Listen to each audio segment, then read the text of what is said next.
Thank you all for coming. I would like to commence this with an acknowledgement of country. We're standing on the lands of the Wurundjeri Woi-wurrung people of the Kulin Nation, and we pay respects to their elders, past, present, and emerging. I'm the co-founder of the Independent Music Exchange, and when we first envisioned this, we actually really wanted to have a keynote speaker or an in-conversation, and ideally the freakier the better. So it was amazing to have this opportunity to have Adrian Sherwood in the country at the same time.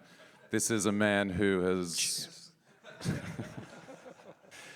captained On New Sound for 46 years, which is an amazing testament, kind of existing in its own sound universe, creating quite an extensive network of collaborators.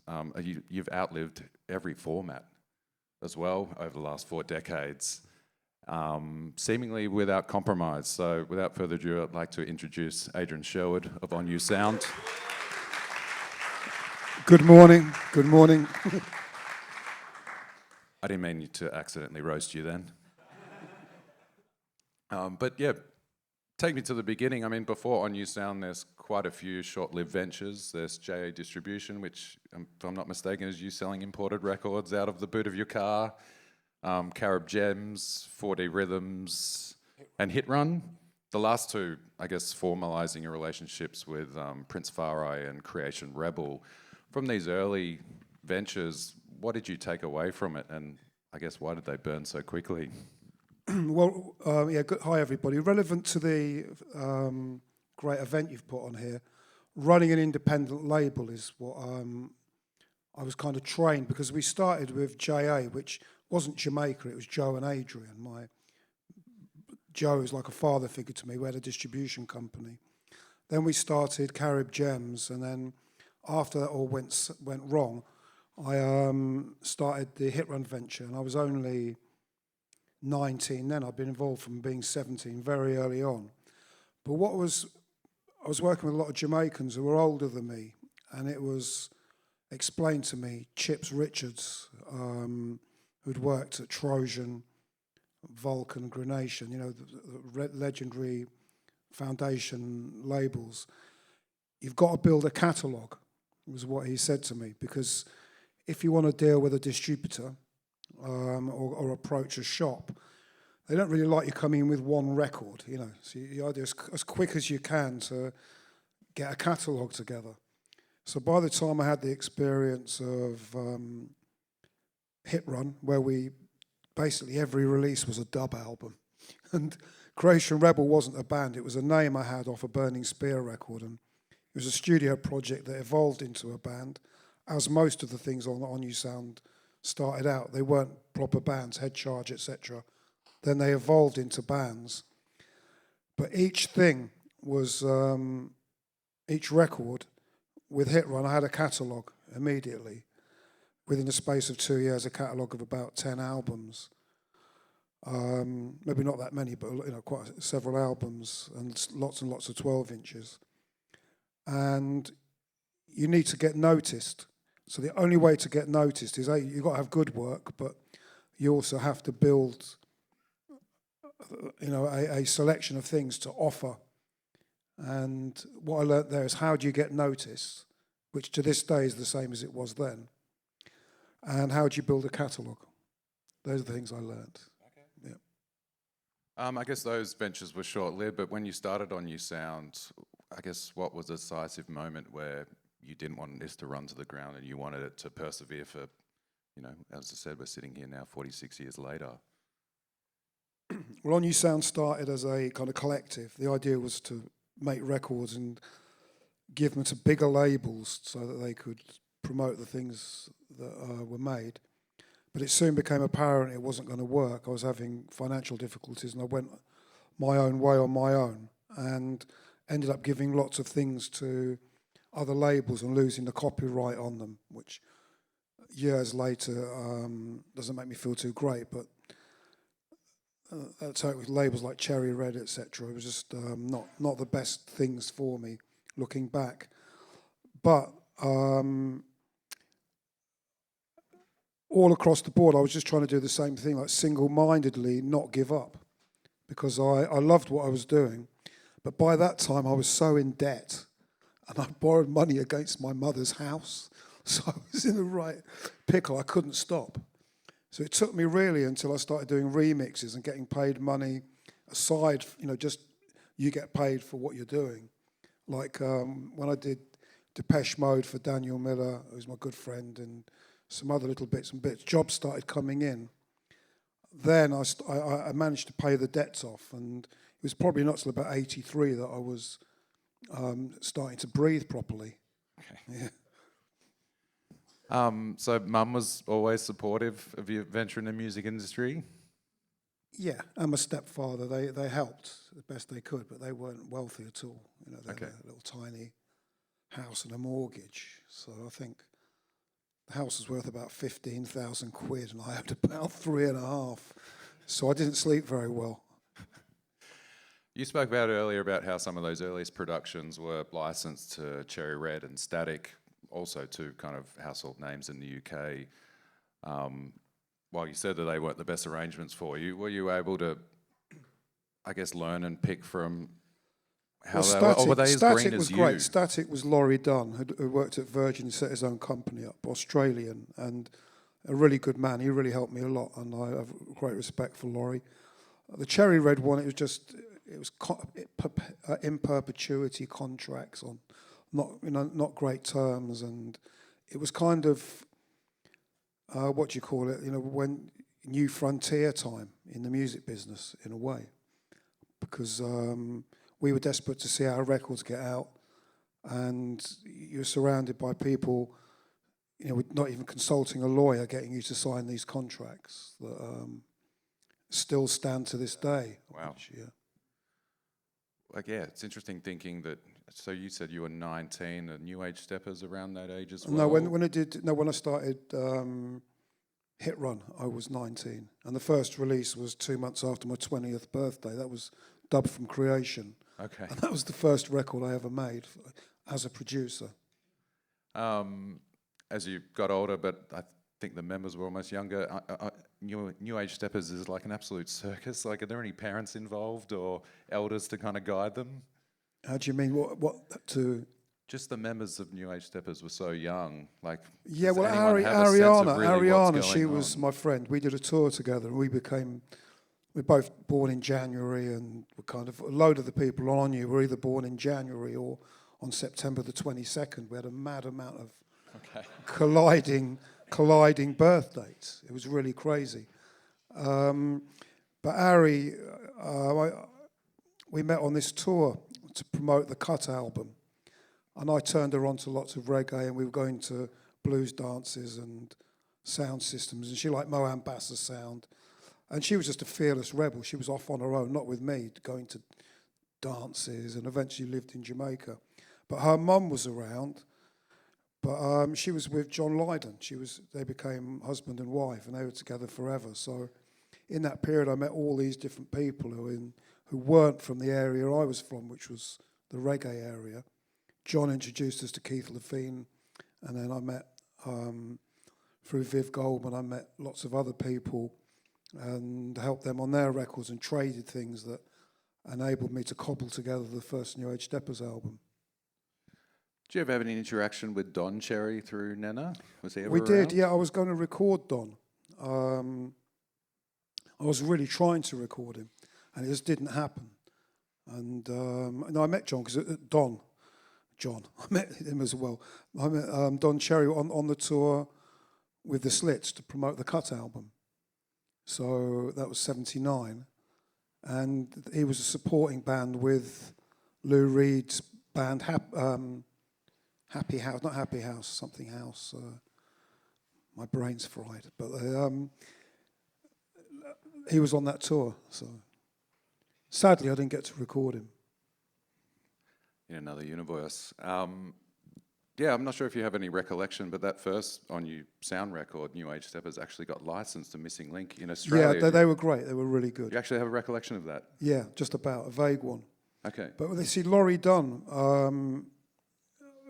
it was really important to me. I'm sorry that I'm not in touch with him, but I think Laurie hooked that up through Virgin Music because he had contacts in Australia because he was an Aussie and great man. He was really ran Branson's division. Okay.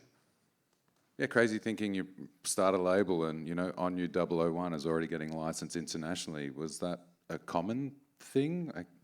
Well, on that record, you've got very interesting people. From the Slits, there was Steve Beresford and Bruce, and then I had Styles Scott and our own crew. I'm still very proud of that album. It still sounds really good after all this time.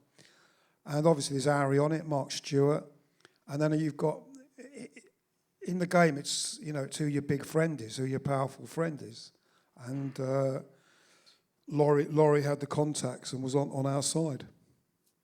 Thank you, Laurie. Yeah. Fantastic. Walk us through the Berry Street headquarters, where I guess most of the projects came out of. What kind of building was it? How did it function? Weirdly, Berry Street Studio is just off Clerkenwell Road in London, and it's still actually a studio, amazingly. It's mad, but... Who's running it now? I don't know. I went there one day and they didn't let me in. I said, I work there, can I have a look? And they said, no. They said, no, we're busy. I said, all right. But you go, there's a door, nothing else, and there was a pub on the corner, and you went down the steps, and it was like an airless room, a live area, a studio, an office, and a little area for the musicians to hang out. And there was a room that had the ventilation in it, which I used to put a big speaker in and re-mic and send things out down the corridor. And I was trying to be Connie Plank or something, but I had the idea of making outboard ambience. So you recorded something, played it down and get this real stony sound. And it was great for that. I actually worked with the Fall in there on that Slates record and used the approach to get the drums a bit more whatever. And the band liked it, but Mark didn't. So we didn't end up using it. Common thread? Yeah. And sorry, are people living at this No, abode in as well? In that time, nobody lived in that area. It was Barbican now is very popular and they got lots of housing. But in those days, it was a desert at night. Even the pub closed, 9 o'clock or something on the corner. So if you were doing an all-night session in there, you had to get prepared before going. Would you sleep in your studio often? Never sleeping. I was awake in the studios. Okay. Your partner at the time, Kishi Yamamoto, I guess, was responsible for the visual direction and, I guess as a founding component in that identity. Her work, mainly based in like collage and darkroom manipulations, a pretty far cry, like quite often economically black and white. But they didn't look like reggae and dub records. Was that a kind of conscious decision or purely a financial one? No, I think she was a great photographer and she'd had a magazine, Zigzag East, from Japan, and she'd photographed everybody. I think she did the Bauhaus cover with the guy and all this with the thing on it. That was her work as well. So she was her first venture into doing sleeves as well. So we liked them, and all those photographs she took of Far Eye and Deadly Headley and etc. They're kind of iconic photos to this day. So, plus she ran the business very well, so it was a good... Interesting, like most of my On You collection was sourced in Japan through record stores, so I guess there's like quite a lot of fandom there. Is that through her, or is that just a coincidence? No. I guess Japanese are fanatical about anything. No, again, it was just fortune. The Japanese liked... The New Age Steppers' first album captured a lot of imagination and got a release... we got a release in Japan via a company that I can't remember the name this second, but I've got a copy of it at home. And I was getting quite a bit of interest there. It wasn't actually anything to do with Kishi. It was just coincidence.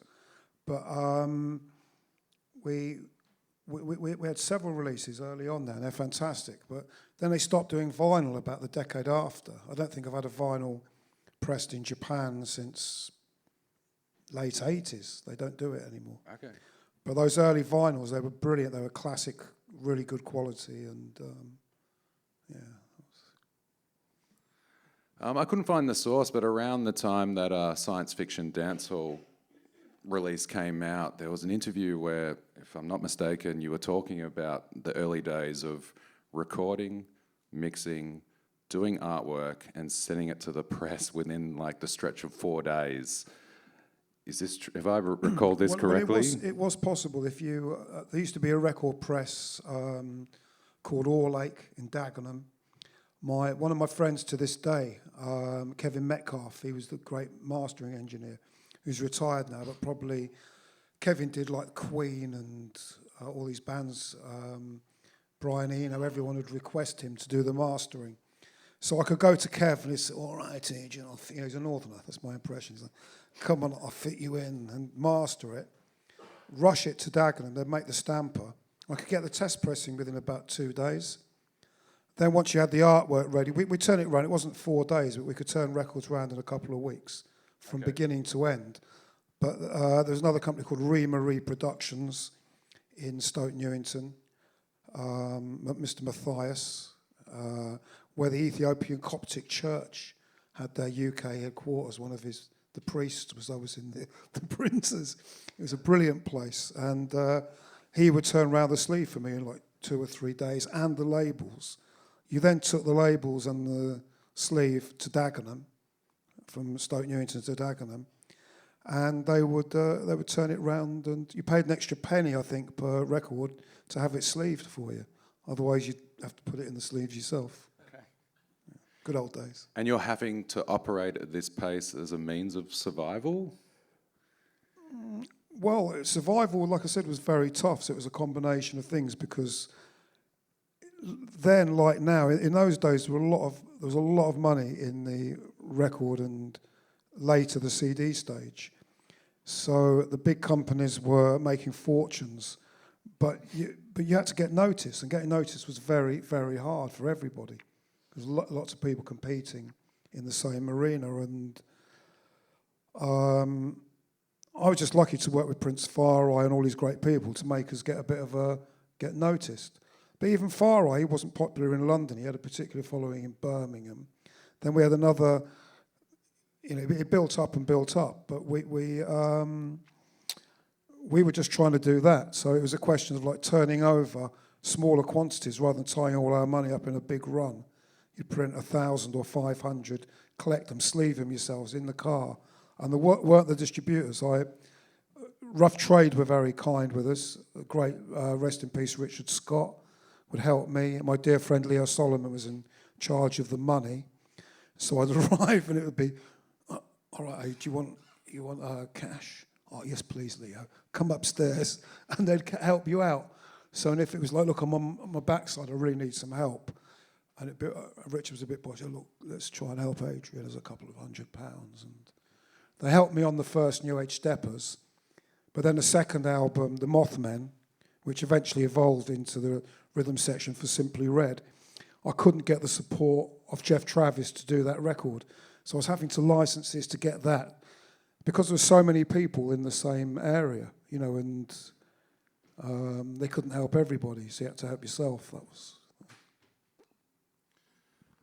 One thing that I always find astonishing about dub is that the track is almost like a living organism. There's never like a definitive mix. It's always a work in progress. It's very live. On the other hand, I work with a lot of artists who have spent, 2 years to a decade labouring over something in the pursuit of perfection. I was just curious to know, what advice do you have for artists who, I guess, get so caught on that detail and can't embrace what would be their first instincts? Maybe try re-recording it or something. But I think the thing is, if you're doing that, fair enough. Some people only ever make 2 albums and they're incredible. I can't speak. So I don't see myself as an artist like somebody who sat there and labouring and torturing himself. We'd be more. I used to love the time before we'd rehearse it or record everything live, overdub it, mix it, and put it out, and you could make. Some of the best records, Astral Weeks, and all. It's not saying that's a particular favourite of mine, but I know they're all cut in a couple of days, and they've got the vibe and the feeling. I think you can go past the point of pleasure if you're... I used to witness it, in the 80s, to be these massive budgets given to people, and you think, how did they get the budget off the company? It was mad things going on. And you'd see engineers you knew, and they were really unhappy in the studio, and they'd be spending 10 hours on a snare sound, and you're thinking, God, I'm glad I'm not working on that. You know, that was. That's probably like the same person who must spend another 48 days working on. And nobody cares. At the end of the day, it's like Malcolm McLaren said, boom, crack, and where's the melody or where's the tune? You know, it was. Can you think of an instance where your first instincts deceived you and it kind of blew up?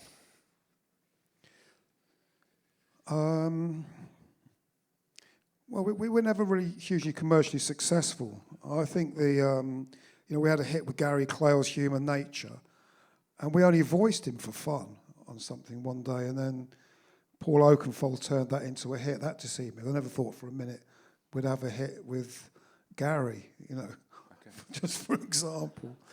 Not for a minute on Earth, but... And then the other things that I thought would be really successful didn't quite. I kept thinking we'd have an extra naught on the sales, and it eluded me.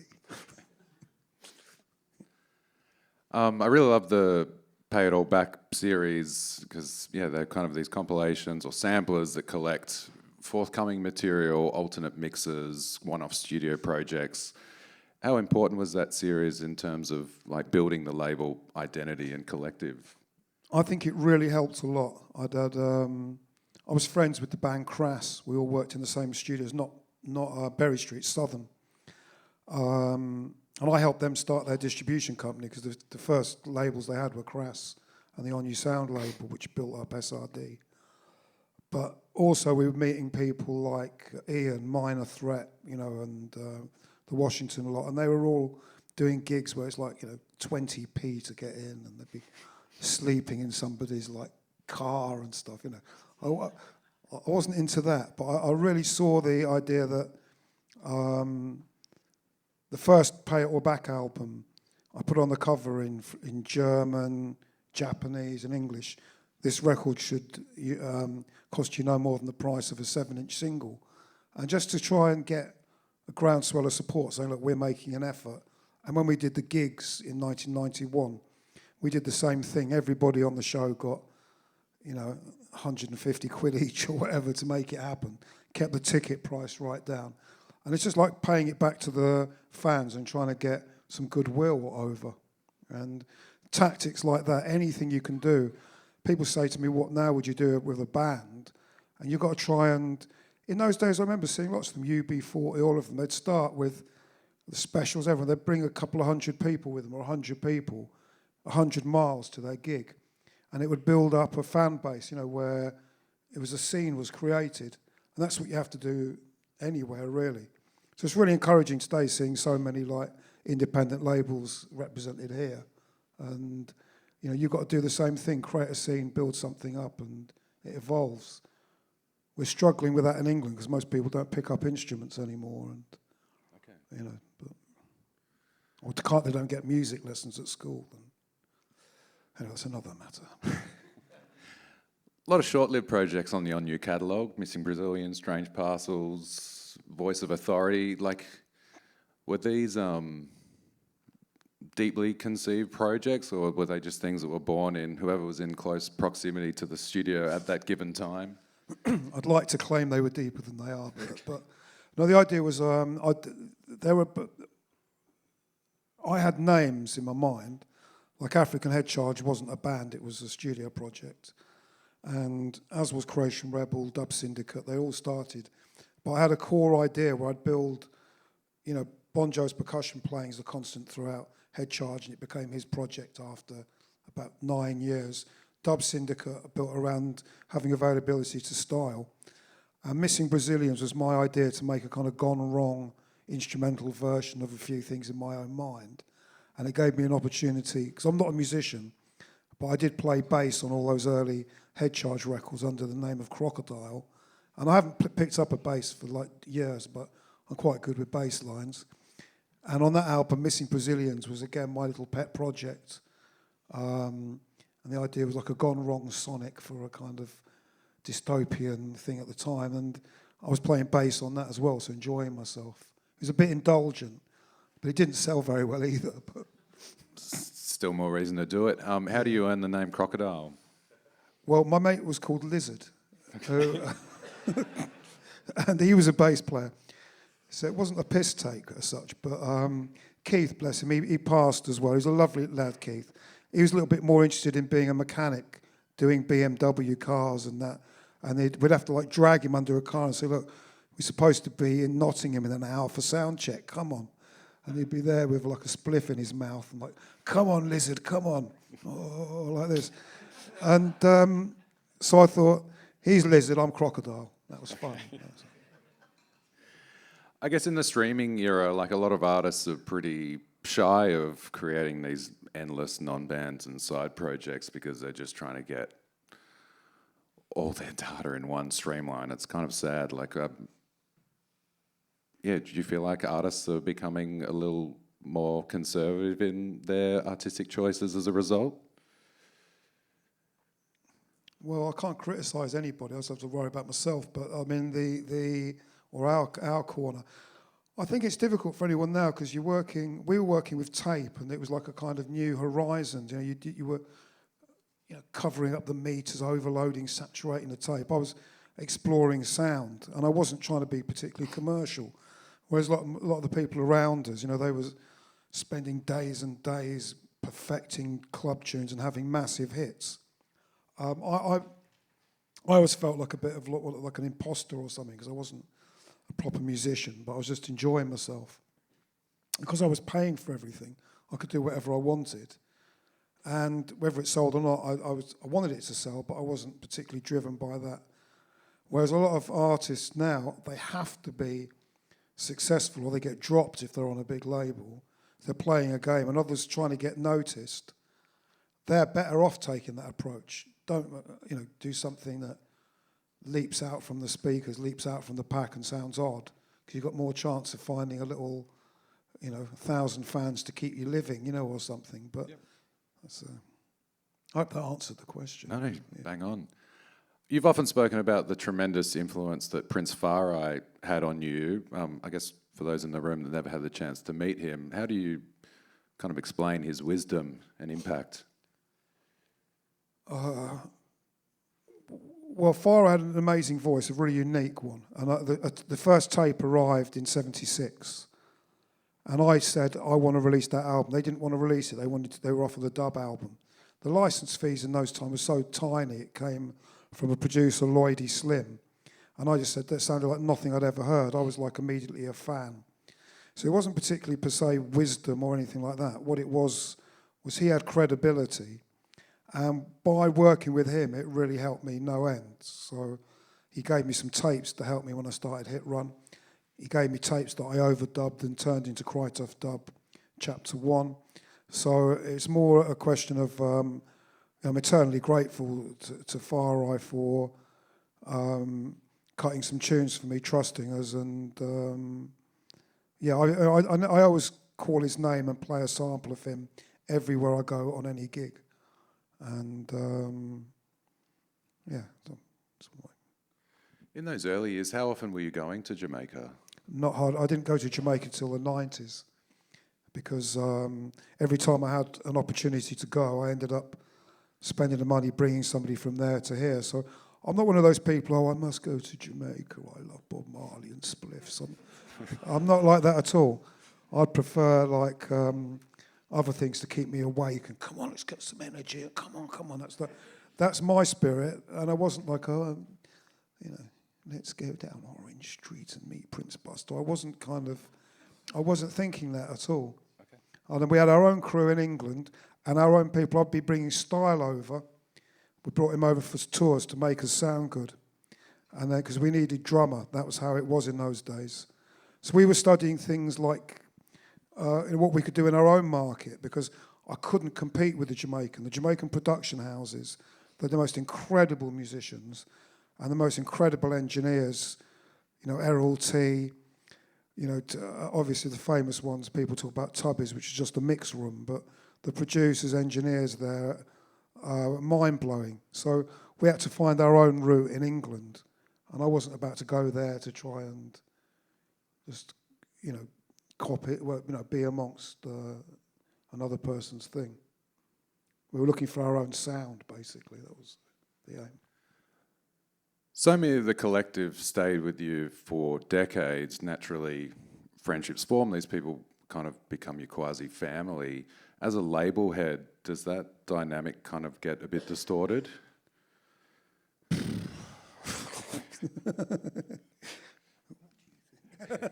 No, it's look. Sadly, a lot of our mates have died. It's really, really sad. We've lost Mark Stewart, Keith LeBlanc, Bim Sherman, George Oban. A lot of them have died. It's like the at one stage it was really a lot of us involved doing like the Pay It All Back tours and everything. We're still going. The ones who are still around. There's very few of us left, to be honest. Still actively making music. But I was embracing getting new, younger people involved. Alex White, and who does Fat White Family, did Primal Scream. He's been on the gigs with me. Doug Wimbish is like my brother, the bass player. He was with us a couple of weeks ago. Came to stay with us in England. We're doing recording. Bonjo's still with us. He lives in Ghana, although he's Jamaican. But sadly, of the original core members of the On You family, a lot have passed, but they still live on in our hearts. Quite a lot of names you mentioned then I associate with elite musicianship. I guess as a producer, these are people that I'm sure have incredibly original ideas themselves. As a producer, how do you know when to push and when to step back?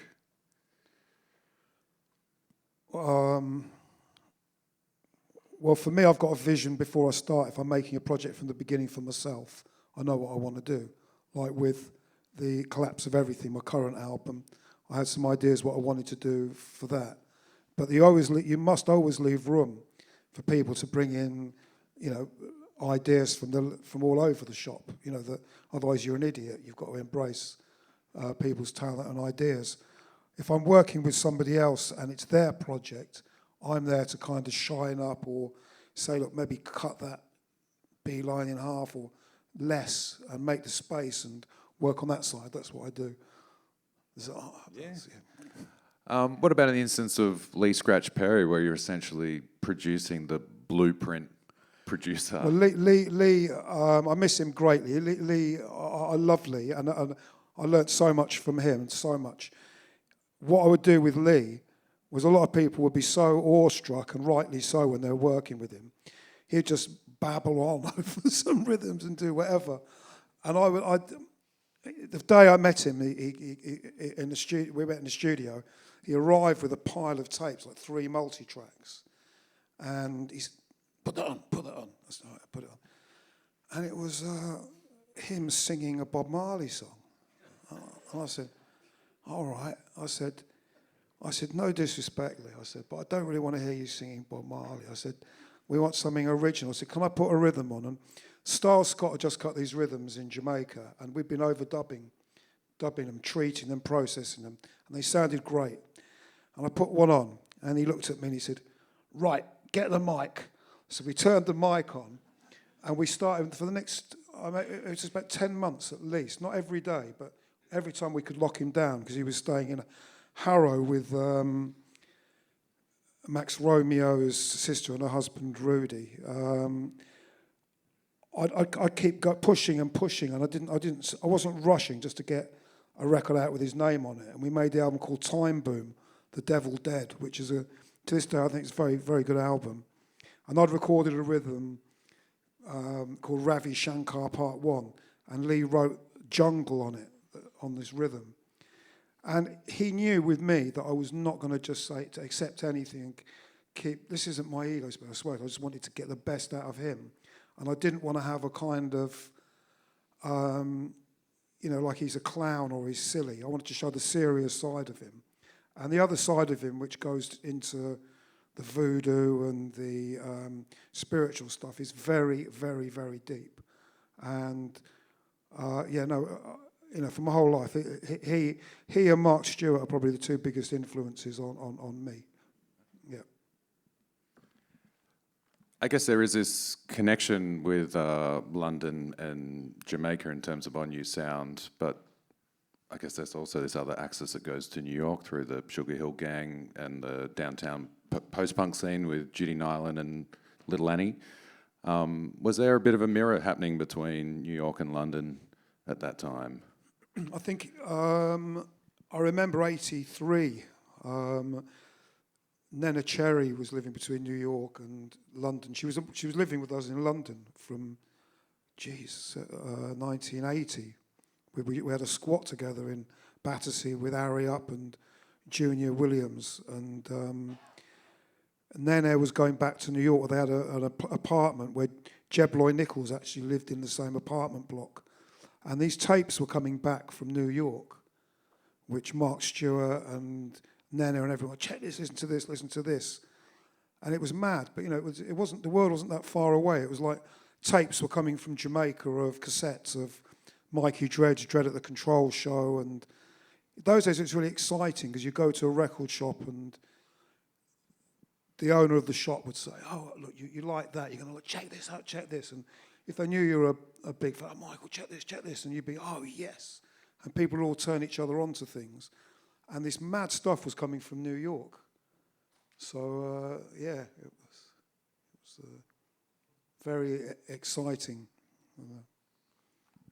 I guess later on, you found your footing in the kind of like Wax Trax adjacent industrial scene through Tackhead and your work with Ministry, Skinny Puppy.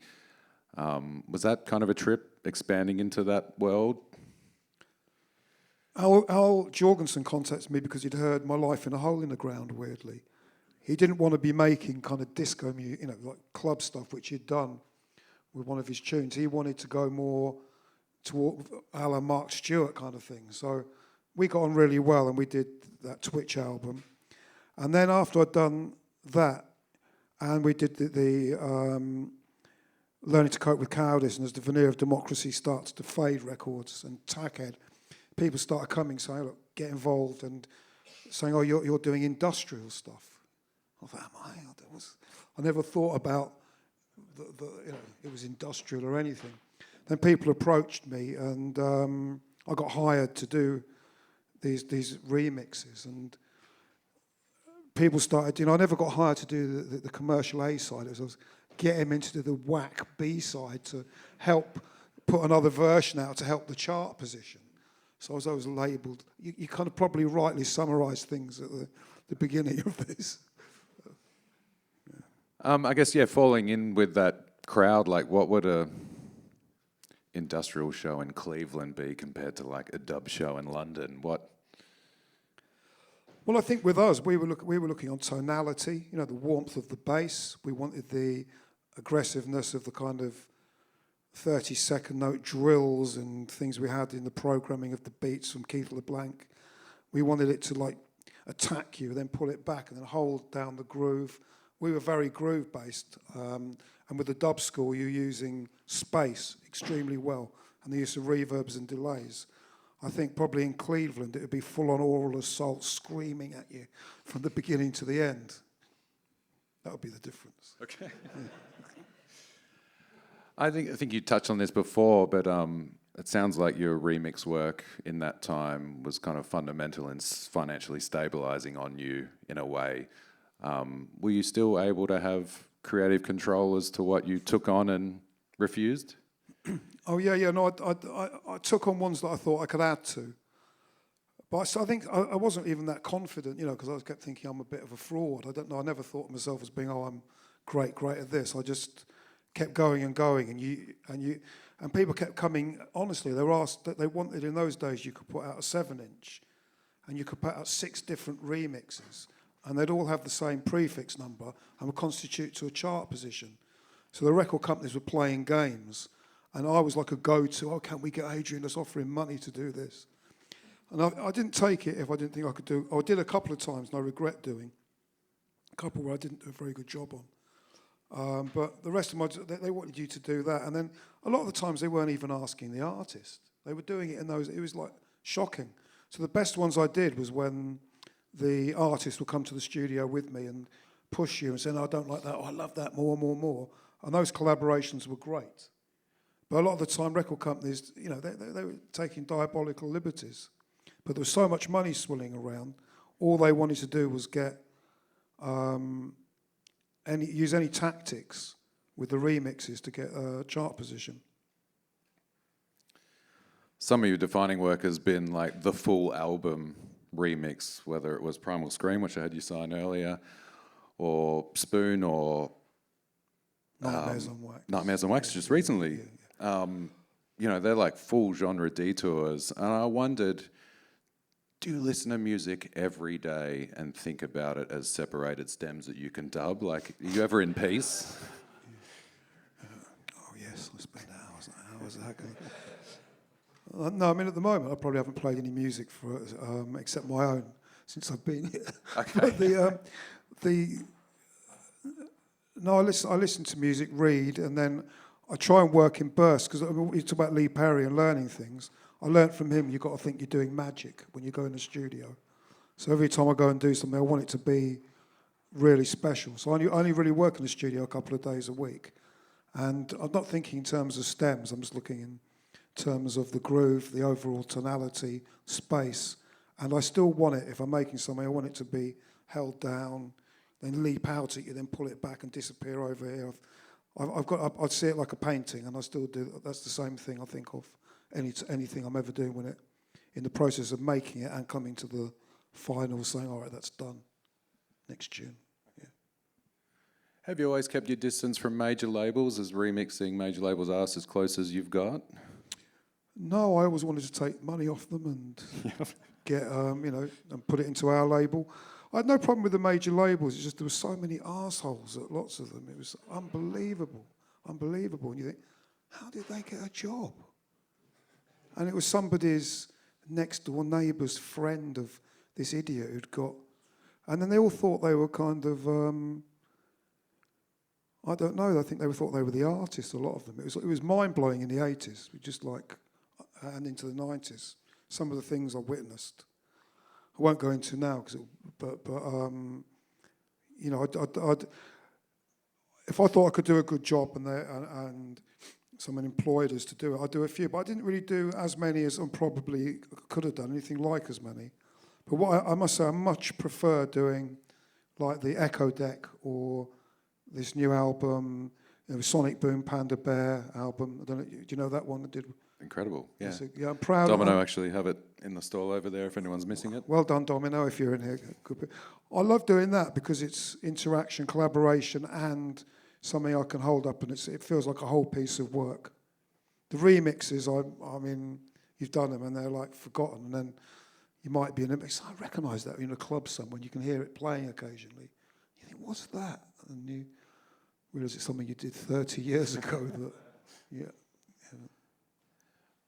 We also touched on this before the interview started, but now, what capacity is Warp involved in On New Sound? They're somehow giving you some structure? I've been with Warp about 13 years. They were a really good organisation, and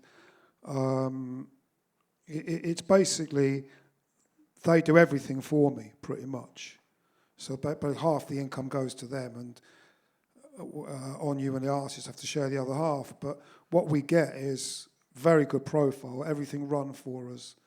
And, well, not everything, but, the actual storage, the promotion, all the paperwork and everything for the mechanicals and all that stuff. And we've got, like, a few really good people in the company who, just pushing On You all over the world. So Warp's a very good label to be partnered with.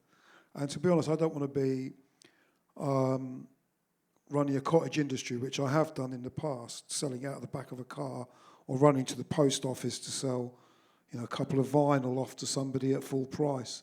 I'd rather take much less money and concentrate on just getting the art form, or whatever you want to think of it as, to as many people as I can. Is there much in the way of reissue campaigns on the horizon for any classic catalogue? Well, we've been discussing lots. We've obviously got the whole Tackhead, the whole legacy of Tackhead, Fats Comet, all that could be reissued. We just done the Dub Syndicate set of all the Style Scott, myself productions. I could do a Lee Perry box set. There's loads of things. I've got unreleased records with quite a few other projects that are excellent. At the moment, I'm just concentrating on myself, to be honest, with the Collapse of Everything album, the collaboration with Nightmares, which all go through Warp as well. It was their first artist. And I've got shows coming up with him in September in Japan, which we always look forward to. So I'd rather be cutting things for myself, or I don't need to be frantically worried about, oh, I've got to do this, got to do that reissue-wise. We've got a big catalogue, and I've got lots of things that people would like to see reissued. But how deep is the unreleased archive? Like, will it ever dry up? well, everything dries up, I would guess, but it's quite big, it's quite sizable. It's quite a lot of records in there. All right, something to look forward to. Before we mentioned that, yeah, Australia's had this connection with you since on you 001 with New Age Steppers. Are there any tours, shows, characters that you've met over coming here many times over the years that come to mind? While in Australia? No, just from previous tours. Like, what was your best time here over the many years? Well, this time. Okay. Yeah. Yeah, and I've enjoyed this trip a lot. It's been really good because I'm more relaxed on it. We're having a little break this time, and it's normally kind of frantic. I once came here for a weekend. Okay. And that was brutal. That was really brutal. I've got memories first time coming here in the 80s with Tackhead and Mark Stewart. That was mad. Quite amusing anecdotes from there. Remember the first time coming to Melbourne?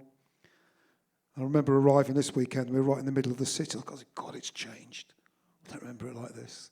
And we went to Fitzroy yesterday and thought, this is the Melbourne I remember. And I've got lots of happy memories. I've done quite a lot of good gigs here. This week's been brilliant. We had a lovely gig in Sydney, and the festival here, and even coming with you today, going back, this is my memory. It's a good, thank you. Healthy one. So. And I saw you caught up with Congo Ashanti Roy yesterday. Yep. Is that, the On You network is quite international. Do you find yourself running into people wherever you go?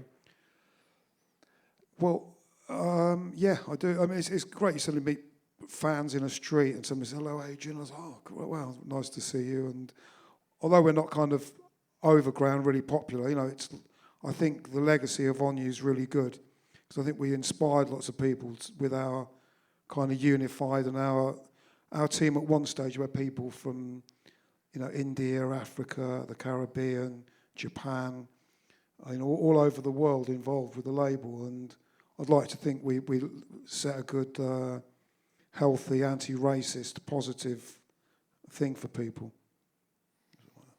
No, thank you for your service. You are the reason why many of us are here today, so thank you. Also, thanks for letting me interrogate you, but I did want to give the audience an opportunity to do the same if there's a roaming mic around. Does anyone have any questions? Just thinking about how passionate you are about sort of sonics and sound and stuff, and wondering, you got into producing records so early, and just curious about how who you learned from in terms of recording and engineering, and was it just something you taught yourself? Yeah. Yeah, good question. What happened to me, obviously you're sitting around as a kid listening to the early dub records and things. We like the dub records because you didn't have any vocals shouting at you. I got into the singing later, but we got into the dub stuff quite early on. You'd sit around having, a little spliff or a cup of tea and whatever, and listening to the stuff. So you were listening tonally to what you liked. And then what happened for me was my first step was doing live sound. We'd organised a few gigs for Prince Far-Right, at serious venues as well. And we turned up and there was a sound man there. And we were paying him, so I kept saying, turn up the hi-hat, a bit more bass. He said, you do it. And I literally jumped in at the deep end and realised, and then there was a and a space echo and a little reverb. And after the gig, I remember the very first gig I did, after the gig, about 3 or 4 people come up and said, "That's a great sound, mate." And I think, is this guy for real? You know. But genuinely in those days, there was nobody doing sound. So bit by bit, I got a bit more adventurous on the live ones. Not greatly, just the voice here, the snare here, the hi-hat here, the foot drum here, the bass under there. There was a picture. So you're doing the gig and you look at the band and you can hearing it in that way. And similarly, when I got into the studio for the first time, I didn't touch the desk for the first time. I had the great Dennis Bovell, my lifelong friend. I met him there. It was arranged for him to do it for me. And then after that, I saw him. Then I started doing it myself. And it's just perseverance. If you want to make tunes, or you want to do it, if you want to be an analog thing, you can make an analog studio for a couple of grand now, and a really, really good one. Get a Venice Midas, the cables, and a few bits of vintage gear, and go back and forth from your computer, you know, in and out of the box, as they say. And you can do sound manipulation, analog meets digital. But mine started like that, and I still, like I said, I still see it as a picture. Hope that answers your question. Tess has a question at the back.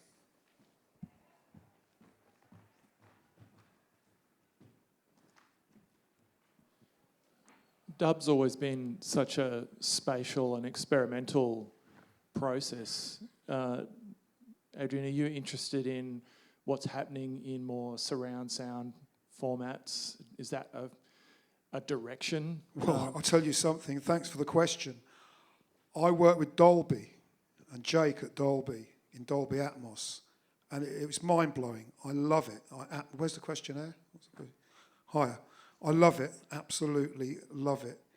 I did about 3 albums on Atmos that none of them have come out. And the frustrating thing is, it's the most psychedelic potential and exciting, and I was going down a rabbit hole with it. You can anyone who saw can tell we were lit in the studio and blowing people's minds. I had the hats going one way, the delays going the other, explosions out of one speaker, and the people at Atmos were going, "Adrian, we love it." And I actually did the first ever surround sound dub show a few years ago in Hackney Earth. But they didn't invest in the headphones. They didn't invest in it and pulled out of the music. So it's still in all these wonderful cinemas where they've got Atmos around and surround sound.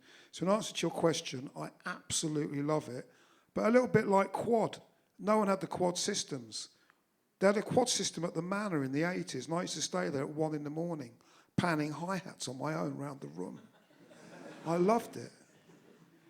But if it, it might... frustrating is the word, because for me, it was the most exciting thing I'd come across in 20 years. And I still love it. There we are.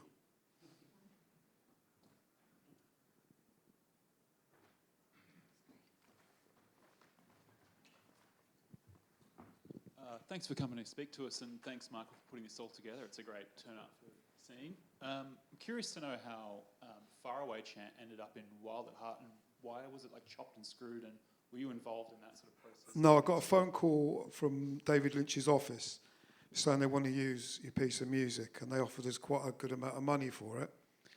And then I went to watch the movie, and we sat there watching it, and then I got a nudge saying, "I think that's it." And what David had done, he'd slowed it down to about a quarter. Nobody would. I didn't even recognise the piece of music myself. Sorry? Didn't even know that was the song. It's the torture scene. The torture scene in Wild at Heart. Anyway, that about sums up the beginning of your conversation, didn't it? When you introduced us, yeah. I mean, I've got a question, if I can jump on. Is there any young, new artists that are maybe inspiring you into exploring other sonic trails or directions? It's difficult. I hear good things all the time, but there's not any one. I've not say a artist that's blown my mind that sonically that I'm thinking, oh well, that's something I've not heard before. Which is probably because I'm a bit older, which is unfair. I keep hearing things. I love hearing something that I'm jealous of. I think, I wish I'd been involved with that. I wish I'd done that. And when I first heard things like the dubstep for the first time, and quite a few other things. Let's forget just going to the dub arena. But every time I hear something that makes me feel like that, I think, I'd like to have been involved in that or see what that's all about. But I don't hear enough of it, to be honest, because a lot of the music's all cut on grids, and it hasn't got the explosion of tape saturation and all the old things I used to love. So there's no artist that I would hold up and say, oh, I really love this one, I want to do that, but yeah. Sorry. Valid. That's all we've got time for. We'll let you get to Adelaide. But Adrian, thank you so much for fitting this in your Thank you. schedule. Thank you very much. You're an inspiration. Thank you all. Yeah, and I must say, it's a wonderful event you got here, and it's lovely seeing all the independent operators in one room here. It's brilliant. So, thank you all. Cheers.